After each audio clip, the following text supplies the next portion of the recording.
बिस्मिल्लाहिर्रहमानिर्रहीम। दोबारा कंटिन्यू करेंगे। हम बात कर रहे थे कि नाइट्रोजन गैस से अमोनिया कैसे तैयार होती है, तो उसका रिएक्शन मैंने लिखा था।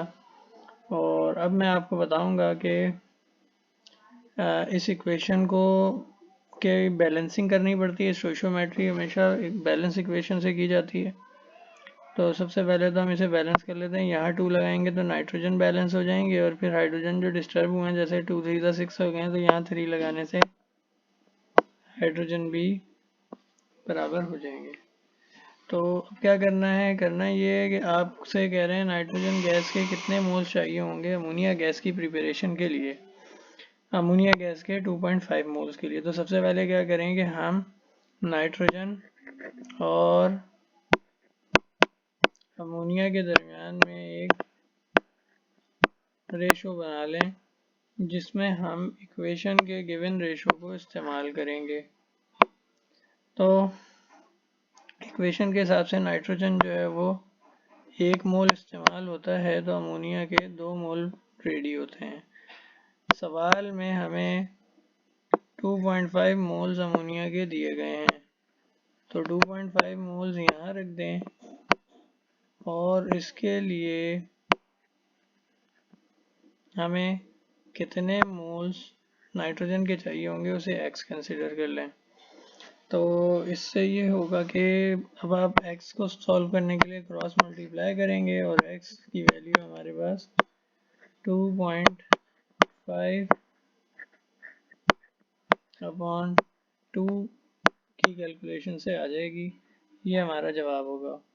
अब हम अगले सवाल की तरफ मूव करेंगे।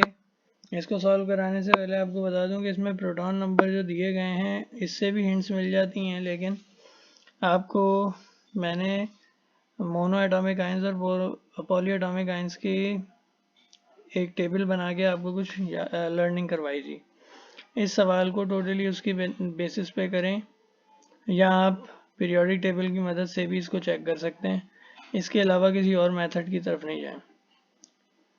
तो पोटेशियम क्लोराइड का के अंदर एक है पोटेशियम, दूसरा है क्लोराइड आयन। तो पोटेशियम आयन की जो वैल्यू है वो क्या होती है, वो होती है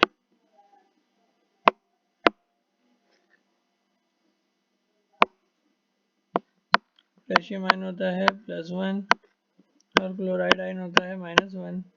अब चूँकि दोनों के चार्जेस सेम है, एक का प्लस है एक का माइनस है, बस फर्क ये है, तो ये दोनों कंपाउंड्स एक साथ, दोनों आयंस एक साथ ऐसे ही जुड़कर एक कंपाउंड बना लेंगे, पोटेशियम क्लोराइड KCl। ये आंसर है पहले का। इसके बाद मैग्नीशियम सल्फेट। तो भाई मैग्नीशियम सल्फेट जो आयन है, इसमें मैग्नीशियम +2 होता है और सल्फेट -2 होता है। अगेन इन दोनों आयंस को डायरेक्टली साथ जोड़ दिया जाएगा और मैग्नीशियम सल्फेट MgSO4 बन जाएगा।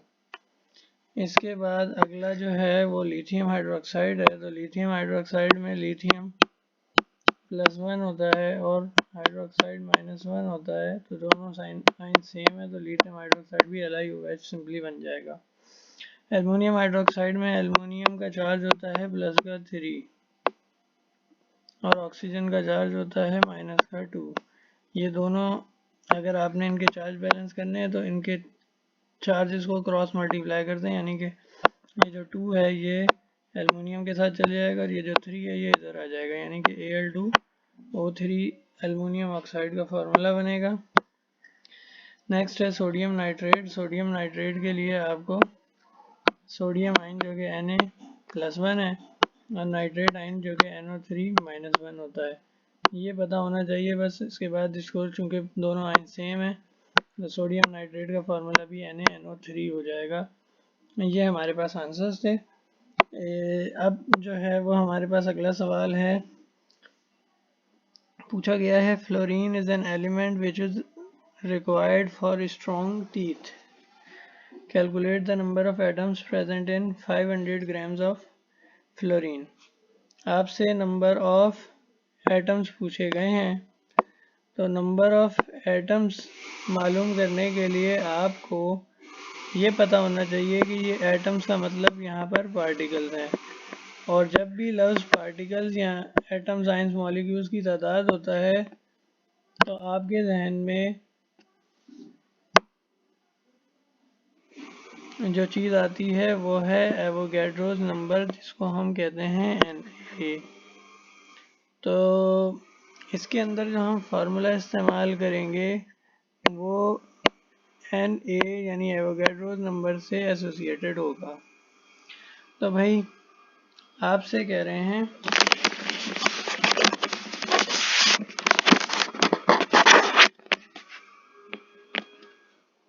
500 ग्राम फ्लोरीन के हैं। तो सबसे पहले आप ये करें कि नंबर ऑफ मोल्स निकाल लें, क्योंकि